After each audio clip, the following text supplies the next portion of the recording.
শীতকালীন গাছে জল দেওয়ার ব্যাপারটা আমরা অনেককেই শুনে থাকি এবং খুব ইজি একটা কাজ। বাগানের সবচেয়ে সহজ যদি কোনো কাজ হয়ে থাকে সেটা গাছে জল দেওয়া।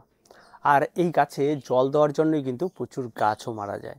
তাই আজকে আমরা মূলত আপনাদেরকে একটা আইডিয়া দেওয়ার চেষ্টা করব যে কি করে আপনারা গাছে জল দিলে শীতকালীন গাছে অন্তত চারা গাছ থেকে শুরু করে বড় গাছ কোনো গাছই নষ্ট যাতে না হয়।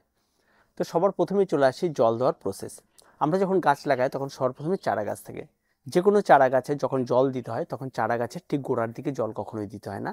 জলটা সবসময় গাছের সাইডে দিতে হয় বা টবের ধার দিয়ে দিতে হয়। টবের ধার দিয়ে আস্তে আস্তে করে জল দিয়ে পুরো টবটাকে ভরে দিতে হয়।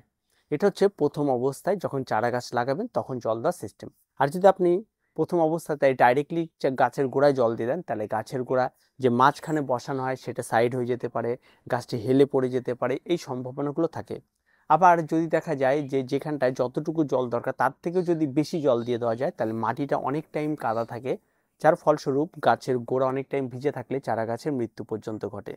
তাই সবসময় চারা গাছে যখন জল দেবেন তখন খেয়াল রাখবেন একদম সাইড দিয়ে বা হাত দিয়ে ছিটিয়ে দিন, গাছের গায়ে যেন না লাগে। সাইড দিয়ে আস্তে আস্তে আস্তে আস্তে ভিজতে ভিজতে মাটিকে গোড়ায় এসে শক্ত হয়ে যাবে।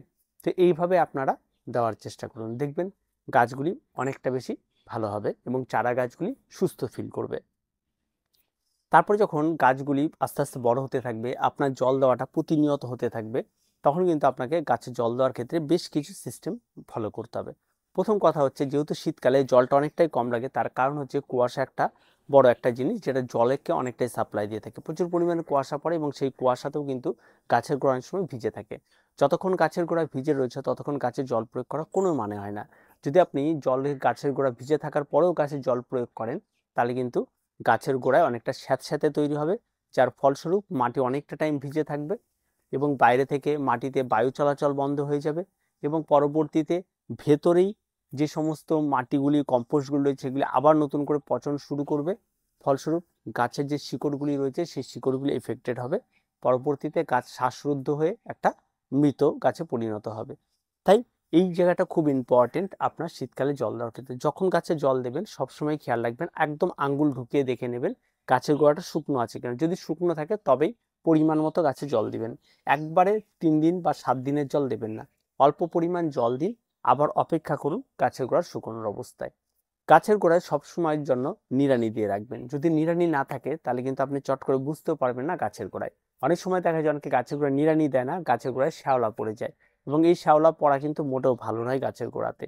তার কারণ দীর্ঘ সময় মাটিটা সেখানে থাকার জন্য কোনো রকম নড়াচড়া না করার জন্য চাপা পড়ে সেখানে শ্যাওলা পড়ে গেছে। আর এর ফলে কি হয়, বায়ু চলাচল বন্ধ হয়, ফলে গাছের রুট সিস্টেম অনেকটা নষ্ট হয়। তাই সবসময় গাছের গোড়াটায় কিন্তু শীতকালীন গাছের গোড়ায় নিড়ানিটা খুব মাস্ট। এটা কিন্তু খুব ইম্পর্টেন্ট একটা জিনিস। যখন আপনি জল দেবেন তার পরের দিনই চেষ্টা করবেন নিড়ানি দিয়ে দেওয়া, তাহলে কি হবে, জলটাও যেমন তাড়াতাড়ি শুকিয়ে যাবে, তার সঙ্গে সঙ্গে গাছের গোড়াতে বায়ু চলাচলটা খুব স্বাভাবিক হবে, ফলে গাছের গোড়ায় রুটটা অনেক ভালো থাকবে। তাই জলটার উপর অনেক কিছুই ডিপেন্ড করে। তাই জল কখনোই অতিরিক্ত দেবেন না। 3, মাটি যখন মিশ্রণ করছেন তখন অবশ্যই গাছে যখন টবে গাছ লাগাবেন তখন কিন্তু অবশ্যই খেয়াল করে নেবেন বা চেক করে নেবেন যেন খলামকুচিটা ঠিকঠাক থাকে, টবের ছিদ্রগুলো যেন ঠিকঠাক থাকে।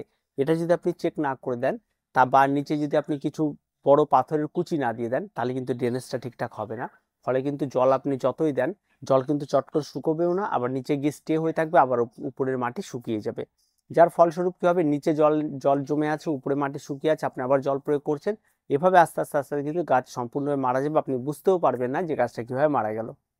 এই ব্যাপারটা কিন্তু থাকে। তাই সবসময় ড্রেনেজটাও কিন্তু ঠিকঠাক রাখতে হবে।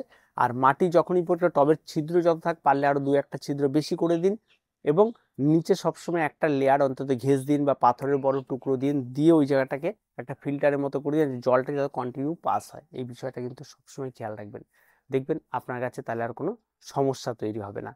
খুব ইজি একটা প্রসেস, এটাতে যদি আপনি করতে পারেন তাহলে গাছ কিন্তু অনেক বেশি ভালো থাকবে।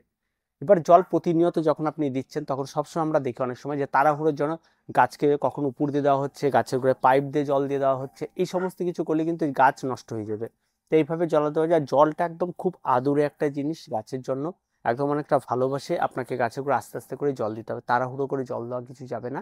সবসময় গাছের গোড়ায় যাবেন, সাইডে জল দেওয়ার না গাছের গোড়ার মধ্যে এক গাদা জল ঢিল দিয়ে ফেলে দিলাম, এরকম করবেন না।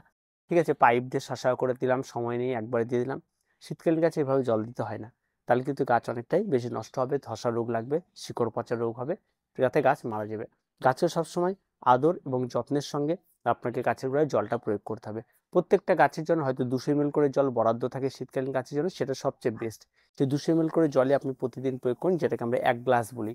1 গ্লাস জল আপনি প্রয়োগ করে দিন এবং আপনি অপেক্ষা করুন আবার কখন শুকিয়ে যাচ্ছে, যখন শুকিয়ে যাচ্ছে তখন আবার 1 গ্লাস জল প্রয়োগ করবেন। জাস্ট এটুকু আপনাদের কাজ। তাহলে দেখবেন শীতকালীন গাছগুলি জলের জন্য যেমন বাড়তি জলেও মরবে না, তেমন কম জলেও মরবে না। গাছ একদম পারফেক্টলি যতটা জলের প্রয়োজন ঠিক ততটা জলই পাবে এবং গাছ অনেক বেশি ভালো হয়ে উঠবে।